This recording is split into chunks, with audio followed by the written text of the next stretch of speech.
Hola, ¿qué tal? Estamos en la lectura de la obra de Sigmund Freud.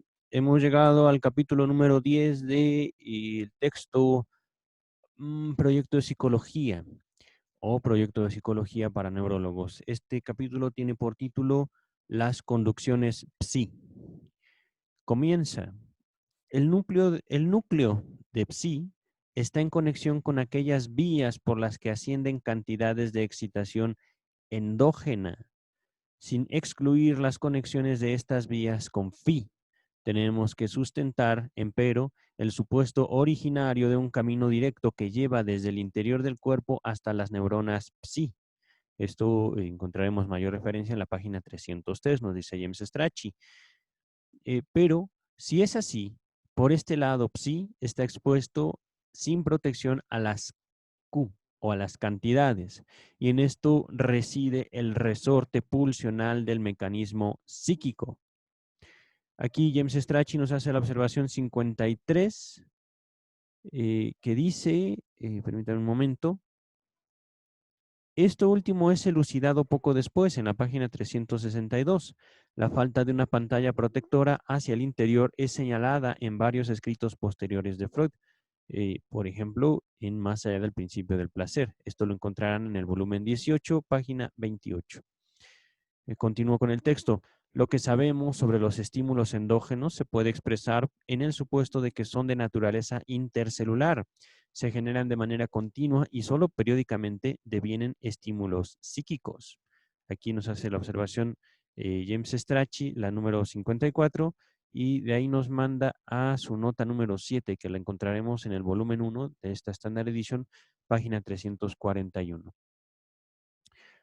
Continúa el texto. La idea de una acumulación es irrecusable, es decir, es inevitable, y la intermitencia del efecto psíquico solo admite esta concepción. Aquellas, entre paréntesis, cantidades que tropiezan en su camino de conducción hacia psi con unas resistencias que solo son superadas cuando la cantidad crece. Aquí cantidad está escrito literalmente, no es Q. Ajá. Continúa, dice, son entonces unas conducciones de articulación múltiple, son interpolación de varias barreras contacto hasta el núcleo psi.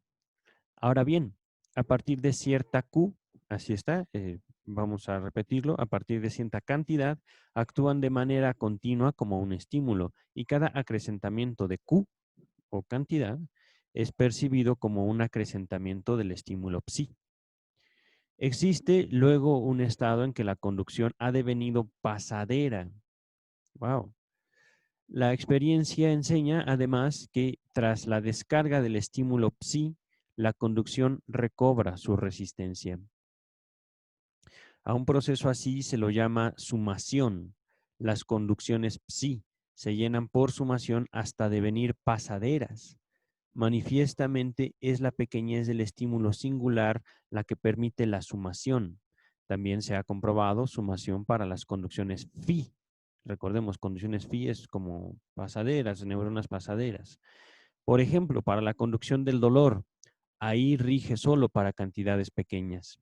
El papel menor de la sumación del lado phi habla en favor de que en él se trata de hecho de cantidades más grandes. Las muy pequeñas parecen ser apartadas por el efecto de umbral de los aparatos nerviosos terminales. Esto lo podemos ver ilustrado o mencionado en la página 357. Mientras que del lado psi, estos últimos faltan y solo actúan cantidades pequeñas.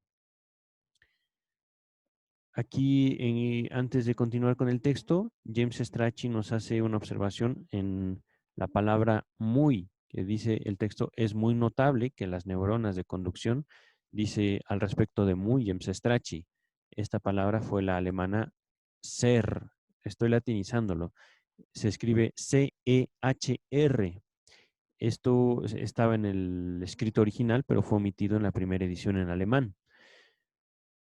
Entonces, es muy probable que las neuronas de conducción psi puedan mantenerse entre los caracteres de lo pasadero y lo impasadero, ya que no obstante ser atravesadas por cantidad intercelular, tornan a recobrar enseguida su resistencia en todo su alcance.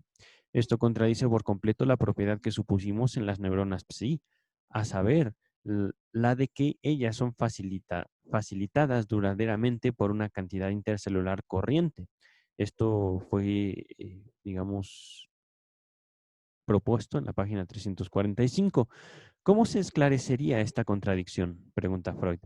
Mediante el supuesto de que el restablecimiento de la resistencia cuando cesa la corriente es una propiedad general de las barreras contacto. No es difícil conciliar esto con el influjo facilitatorio que recibirían las neuronas psi. Solo hace falta suponer que la facilitación, secuela del decurso de Q o de cantidad, no consiste en la cancelación de toda resistencia, sino en su rebaja hasta un mínimo de permanencia necesaria. Mientras Q o mientras cantidad discurre, la resistencia es cancelada, después se restablece, pero hasta alturas diferentes según la Q que ha pasado en cada caso, de modo que la vez siguiente ya podrá pasar Q, una Q más pequeña, etcétera. Aún con la facilitación más completa, permanece entonces cierta resistencia, igual para todas las barreras contacto, que por lo general, perdón, que por lo tanto demanda también un crecimiento de Q o de cantidad hasta cierto umbral para que estas Q puedan pasar o para que estas cantidades puedan pasar. Esta resistencia sería constante.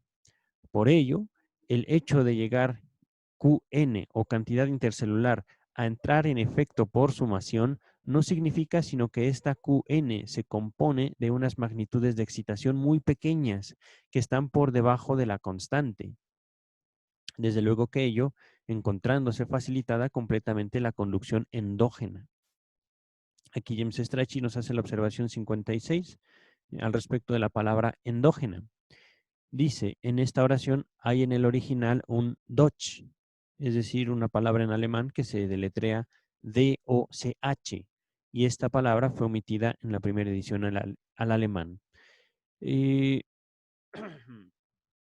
Finaliza el texto con este párrafo que dice Sigmund Freud, pero de ahí se sigue que las barreras contacto psi alcanzan en general más altura que las barreras de conducción o barreras conducción, de suerte que en las neuronas del núcleo se puede producir un nuevo almacenamiento de cantidad intercelular.